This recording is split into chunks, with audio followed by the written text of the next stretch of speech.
All right, so this is the 55 to 200 millimeter Canon lens made for the EOS-M system, and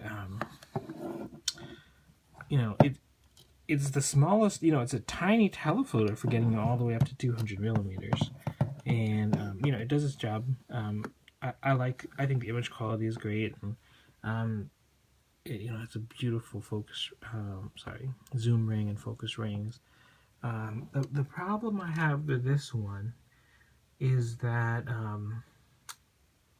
the 55 to 250 millimeter exists. So the problem I have with this lens is that this lens exists because this lens is bigger, but the bokeh is better. This one goes to 250 millimeters, not just 200.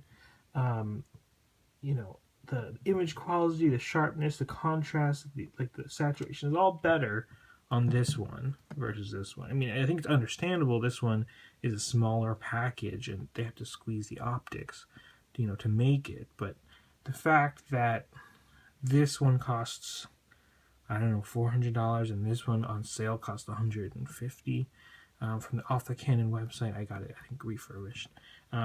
It kind of makes it kind of ridiculous that this one's twice as much, but the sharpness, the image quality, the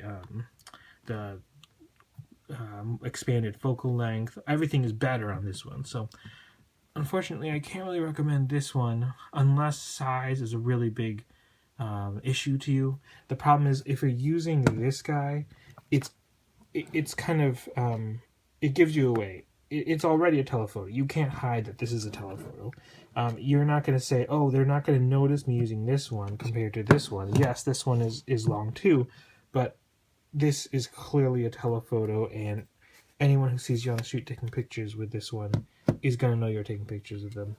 And I typically only use telephotos for wildlife or for fashion shoots to really, throw the background totally out of focus.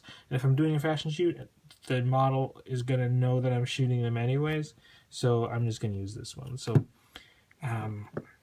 having said that, might as well talk about the EOS 250, 55 to 250.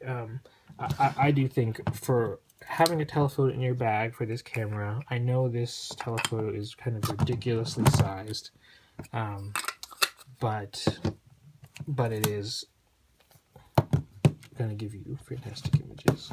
Having said that, it's clearly ridiculously sized for this camera.